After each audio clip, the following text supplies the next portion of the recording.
Hi friends, இன்னும் ஒரு மகள் அடுத்து என்ன நடக்க போகுதுன்றது இந்த ஒரு வீடியோவில் ஒரு குட்டி பிரமுவாக பார்க்கலாம் வாங்க. தமிழ் செல்வி பாட்டி தமிழ் செல்வியோடைய அம்மாவில் ஆஸ்பத்திரிக்கு வராங்க. டாக்டர் ட்ரீட்மெண்ட் எல்லாம் பார்த்துட்டு கண் முழிச்சிட்டாங்க, போய் பாருங்கன்னு வாங்க. அப்புறமா தமிழ் செல்வியெல்லாம் வந்திருப்பாங்க. உடனே வந்து ஐஸ்வர்யா பார்க்க வந்திருக்கோன்றாங்க. அப்புறம் உள்ள போறாங்க. வா தமிழ்ன்றாங்க. ஐஸ்வர்யா எப்படி இருக்கு, பரவாயில்லையான்றாங்க. பரவாயில்ல தமிழ் செல்வின்றாங்க. ஐஸ்வர்யா ரொம்பவே தேங்க்ஸ்ன்றாங்க. ஏன்னா என்னுடைய குழந்தையோட உயிரவே நீ காப்பாத்திருக்கன்றாங்க. நீ மட்டும் என் குழந்தையோட உசிரை காப்பாத்தாத இருந்திருந்தா அவளுடைய நிலைமையே ரொம்ப மோசமா இருந்திருக்கும்ன்றாங்க.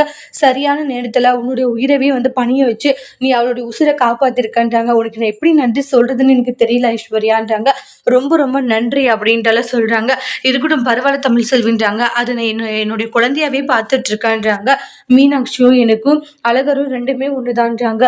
அவங்களுக்கு ஏதாச்சும் ஒண்ணுன்னா அது என்னை தாண்டிதான் வரணும், நீ கவலைப்படாத, அவங்கள நான் நல்லா பார்த்துப்பேன்றாங்க.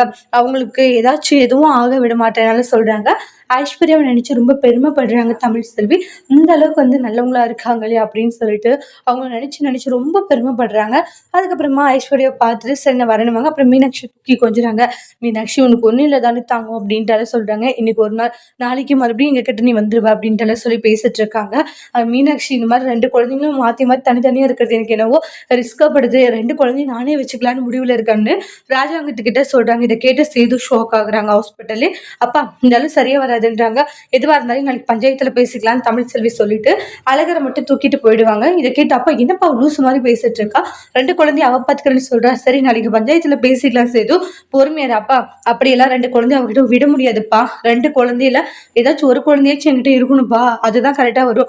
ஏன் இப்ப இருக்கிறதே சரியா தானே இருக்கா, அவ என்னப்பா ரொம்ப திமிரு பண்ணிட்டு இருக்கான்ட்டாங்க. சரியா சேது பார்த்துக்கலாம் விட அப்படின்னு சொல்லி சமாதானப்படுத்துறாங்க. அதோட இந்த ப்ரமோவை முடிச்சிருக்காங்க. இனி வரக்கூடிய எபிசோட்ல என்ன மாதிரி ஒரு டோஸ்ட் வர போதுன்னு வெயிட் பண்ணி பார்க்கலாம். தேங்க்யூ.